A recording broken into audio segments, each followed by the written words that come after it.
arms, and welcome to our ceremony, which we consider the ceremony for 9/11. Thank you for being here. Before we get on with the speeches, I'd like to bring some special guests in from the Army Special Forces. Brothers, sisters, welcome into the circle.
Thanks, guys. Let's give it a big hand for the Special Forces of the Army.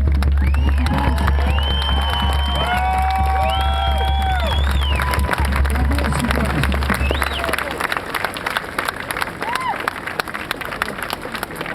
All right, I just wanted to say a couple of things about the ceremony after 10 years.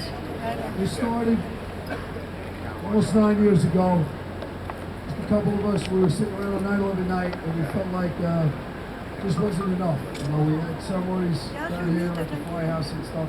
And a couple of us came down at night, a couple of guys in the pipe band and a couple of the firemen, and we actually marched right here by 10 and 10, and we started this ceremony. We started off with probably 10 or 11 guys, and I'm proud to say it's grown to what we see here today. And I'm looking around at all the faces around here, and it's all the people that I want to see here, and all the people that matter. And I know there's some hurt feelings about what went on next door this morning, but I'll bet dollars to donuts that this ceremony tonight will be going on way after that ceremony's over. Yeah.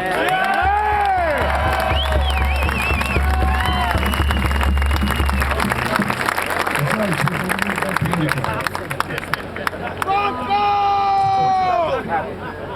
Okay, without further ado, I'd like to just bring up Father Keenan. We want you to give a blessing before we start off.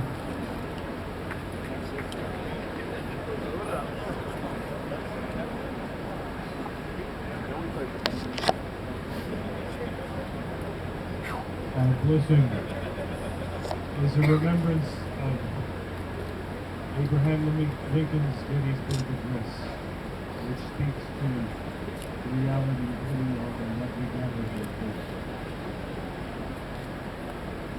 407 years ago, our fathers brought forth upon this continent a new nation conceived in liberty and dedicated to the proposition that all are created equal. Now we are engaged in a great civil war, testing whether that nation or any nation so conceived and so dedicated can long endure. We are met here on a great battlefield of that war. We have come to dedicate a portion of it as a final resting place for those who here gave their lives that that nation might live. It is altogether fitting and proper that we should do this. But in a larger sense, we cannot dedicate, we cannot consecrate, we cannot hallow this ground. The brave men, living and dead, who struggled here, have consecrated it far above our poor power to add or detract.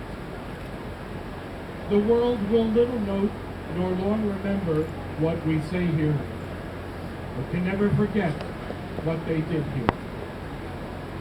It is for us, the living, rather to be dedicated here to the unfinished work which they have thus far so nobly carried on.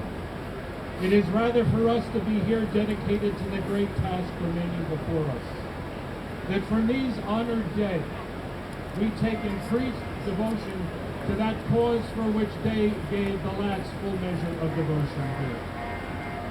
That we here highly resolve that these dead shall not have died in vain, that this nation shall have a new birth of freedom, and that this government of the people, by the people, for the people, shall not perish from the earth.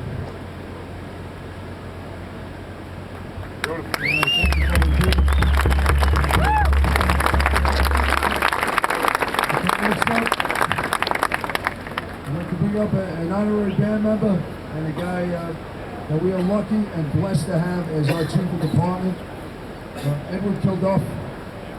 Thank you, Chief. For being here.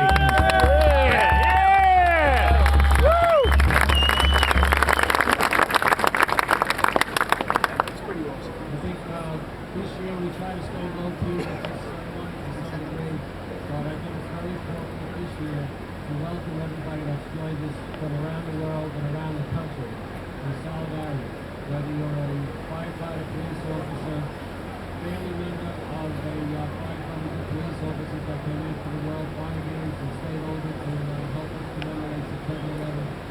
We're very pleased that you're here, and thank you for your support. We're here for one reason, and that is to honor the 343 firefighters who gave their lives 10 years ago here at the World Trade Center. In addition, 23 New York police officers were killed, 37 Port Authority police officers were killed. The FDNY has lost 55 members who are either active or retired due to illnesses contracted while working at the Trade Center. And we also lost two brothers in this spot right over here opposite me in the Deutsch Factory. We're here to honor them. We're also here to honor their families who have provided beauty, strength, and honor to the department for 10 years. Their families finally got into the Memorial Plaza today, and all accounts are they were very pleased. It took 10 years, but they were in there. When they saw their loved ones laying there today, great sense of relief came over. I think they finally realized that their loved ones found their home. So we hope that we can bring our parents with peace to the families. The band has been an inspiration to the department for 50 years. Yeah!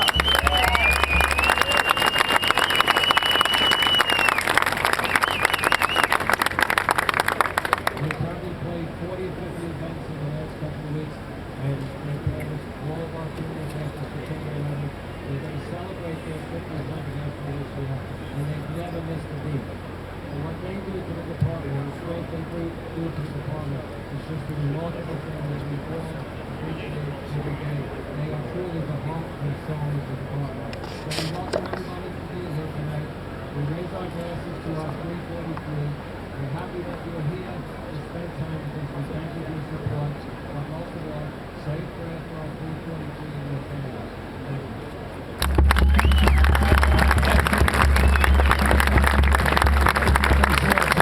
As always, we love you and you're the best. Last but not least, Rupert McCall. we started our poem last year, and we were lucky enough, and we took a trip around the world, from Australia, from Brisbane, Australia. We was sitting on the other side of the world and wrote this poem that rings true more than anything I've ever heard in the last 10 years. And it's honored and complimented to have me next to you again this year. And we're going to give the mic over to you.